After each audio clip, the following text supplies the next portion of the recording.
There are easier places to grow Pinot Noir, places with roads, places with phone service, places where the soil stays roughly the same from one row to the next. David Hirsch chose none of those places. In 1980, he planted vines on a remote ridge above the Pacific Ocean, beside the San Andreas Fault, where many people believed wine grapes should not grow at all. This week, David Hirsch died at the age of 81. But the vineyard he spent his life trying to understand has changed California wine forever. That is not because he conquered the Sonoma Coast. Hirsch spent nearly half a century discovering how little it wanted to be conquered. Wind changed the vines, fog changed the season. A few feet of fractured soil changed the way water moved, the way fruit ripened, and eventually the way a bottle tasted. His great subject was never Pinot Noir alone. It was the stubborn individuality of a place. Before he learned to read a vineyard, Hirsch learned to read almost everything else. He was born in 1944 and grew up in the Bronx and New Rochelle. His father owned roughly 30,000 books. When David was about 10, he was assigned the improbable job of alphabetizing them in attic rooms. It took years. The task helped make him the voracious, self-directed learner he remained for the rest of his life. He attended Columbia on scholarship and studied briefly with the literary critic Lionel Trilling. But formal education had competition. Manhattan jazz clubs were alive with John Coltrane and Eric Dolphy, and Hirsch listened. After 3 semesters, he left school and hitchhiked across America during what he later called his beatnik phase. The straight line was already losing its appeal. He eventually entered the garment business, sourcing and manufacturing clothing internationally. That work brought him to France. In Burgundy, he encountered a proposition that would redirect his life. Wine could do more than taste pleasant. It could embody a particular place, not an abstract region, a slope, a parcel, a pattern of soil, weather, vines, and human attention. In 1978, Hirsch bought about 1,100 acres of former sheep ranch on an isolated ridge in western Sonoma County. The land had been heavily logged and overgrazed. He was drawn to the wilderness and hoped to restore a damaged landscape. He did not buy the ranch to make a prestige wine. He needed a way for the property to support itself. His friend Jim Beauregard, a Santa Cruz Mountains wine grower, visited and urged him to plant Pinot Noir. Beauregard believed the site could become famous. In 1980, Hirsch planted a small parcel of own-rooted Pinot Noir and Riesling. The Riesling was grafted over to Pinot in 1989. Chardonnay arrived in 1994. Eventually, roughly 72 acres were planted inside a ranch of nearly 1,000 acres, most of it still wild. Hirsch was not the first to put vines on the extreme coast. Michael Bohan had planted nearby in the early 70s, and other experiments came before. Hirsch's distinction is more interesting than a creation myth. He became one of the defining modern interpreters of the place and helped prove that its Pinot Noir and Chardonnay belonged in the world's serious wine conversation. The vineyard sits in Fort Ross Seaview, now enclosed by the larger West Sonoma Coast appellation. It is only about 4.5 kilometers from the Pacific and less than a kilometer from the San Andreas Fault. Winter rainfall averages around 80 inches. Summers are dry and windy. At roughly 1,600 feet, much of the vineyard rises above the fog after it burns away. That creates a strange tension: cold nights, maritime wind, and long periods of sunlight. The fruit can ripen slowly without losing all its light. Acidity stays vivid. Wind and exposure encourage thicker skins and structural tannin. The wines can be intense without becoming merely sweet or heavy. But the most important fact is variation. The vineyard changes quickly, sometimes within a few rows. At first, Hirsch concentrated on what was above the vines: fog, clouds, wind, exposure. During the 1990s, he increasingly understood that the deeper mystery was underground. The property lies amid the Franciscan assemblage, a geologically chaotic mixture of clay, rock, loam, and sand. Fault movement scrambled the vineyard's foundation. Hirsch called the result earthquake terroir. Water retention, vigor, and ripening could change sharply inside a tiny area. So Hirsch stopped treating the vineyard as one agricultural unit. He divided roughly 72 acres into 67 farming blocks. Parcels were farmed, picked, and vinified separately according to soil, orientation, vine health, and microclimate. One vineyard became 67 answers, none of them final. This was a deeper challenge to the idea of single vineyard wine. A label may name one vineyard and still flatten its meaningful differences. Hirsch wanted to taste those differences before blending them away. He built the estate winery in 2002, partly to preserve that information.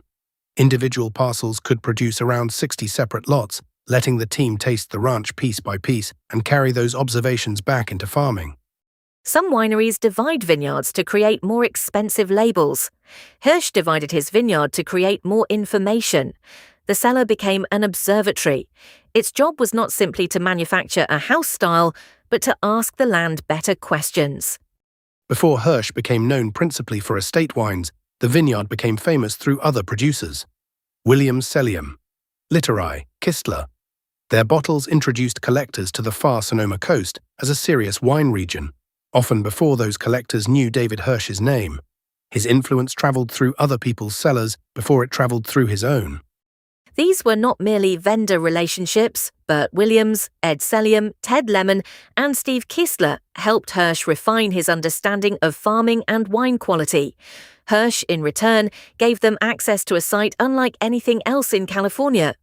Ted Lemon later described a grower who removed the usual barrier between farmer and grape buyer and taught himself to become a great farmer. Estate Pinot Noir began in 2002, with the winery completed the following year. Estate Chardonnay followed in 2006. Native fermentation, open-top Pinot fermenters, moderate extraction, parcel-by-parcel vinification, restrained new oak, and significant bottle aging all served the same purpose. The technique mattered because it protected the signal. The wine was supposed to reveal the land, not the winemaker's performance. The flagship San Andreas Fault Pinot Noir draws from roughly 30 farming blocks, a composite portrait of the estate. Other bottlings isolate smaller areas and test recurring identities. The point is not that every technical decision was unique. The point is that every decision remained provisional, available for revision when the vineyard said something new. Hirsch began converting the vineyard to biodynamic farming in 2011. By 2014, the vines, gardens, and orchards were fully managed under biodynamic practices. The ranch incorporated bees, birds, compost, reforestation, and large areas intentionally left wild. For Hirsch, this was not primarily a badge. Biodynamics represented another form of site specificity because it treated the farm as an interdependent identity. And this was never the work of one remarkable owner alone. Longtime vineyard manager Everardo Robledo worked beside Hirsch for more than 3 decades. The estate kept its own vineyard crew, and the vines were worked by hand. David supplied relentless questions. Everardo and the crew helped turn those questions into farming. Their accumulated physical knowledge lived in pruning cuts, harvest decisions, soil pits, and thousands of repeated walks through the same rows. In 2014, a devastating tractor accident left Hirsch partly disabled. He later returned to the vines using an adapted vehicle with hand controls and a motorized wheelchair. The accident changed how he moved through the vineyard. It did not change his need to understand it. He kept watching fog enter the rows. He kept looking at leaves, soil, water, and old vines. There is no need to turn that into a loud story of triumph. The stronger image is quieter, a man physically closer to the ground, still asking what it could teach him. David's daughter, Jasmine Hirsch, joined the family business in 2008 and became winemaker in 2019. Her task is not to preserve Hirsch vineyards as a museum dedicated to her father. It is to continue his method, farm parcels individually, vinify them separately, taste for recurring identities, return what is learned to the vineyard, and protect the ecological whole. Hirsch often spoke about a 200-year plan for the property. The point was not to predict what the vineyard would look like 2 centuries from now. It was to make today's decisions as though someone would still be asking questions here long after you were gone. That future now belongs to a region entering a new phase. The West Sonoma Coast received formal appellation recognition in 2022, distinguishing the genuinely maritime western edge from the enormous Sonoma Coast designation. The first challenge was proving the coast could make great Pinot Noir. The next will be describing its places with greater precision: ridgetops and lower slopes, sandstone and clay, Annapolis and Occidental, Fort Ross Seaview and Freestone. Chardonnay will matter more, farming will matter more, soil health, water retention, permanent crews, reforestation, watershed protection, fire resilience, canopy decisions, and individual vine care will matter more. Ocean influence may provide climatic advantages as other regions warm, but the coast is not magically protected. It is remote, forested, vulnerable to wildfire, smoke, erosion, and economic pressure. Success creates its own risk. Prestige can turn West Sonoma Coast into a luxury phrase detached from the culture that made it valuable.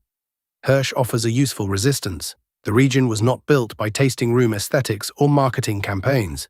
It was built through decades of difficult observation. His broader legacy can be stated simply. California terroir did not need to imitate Burgundy.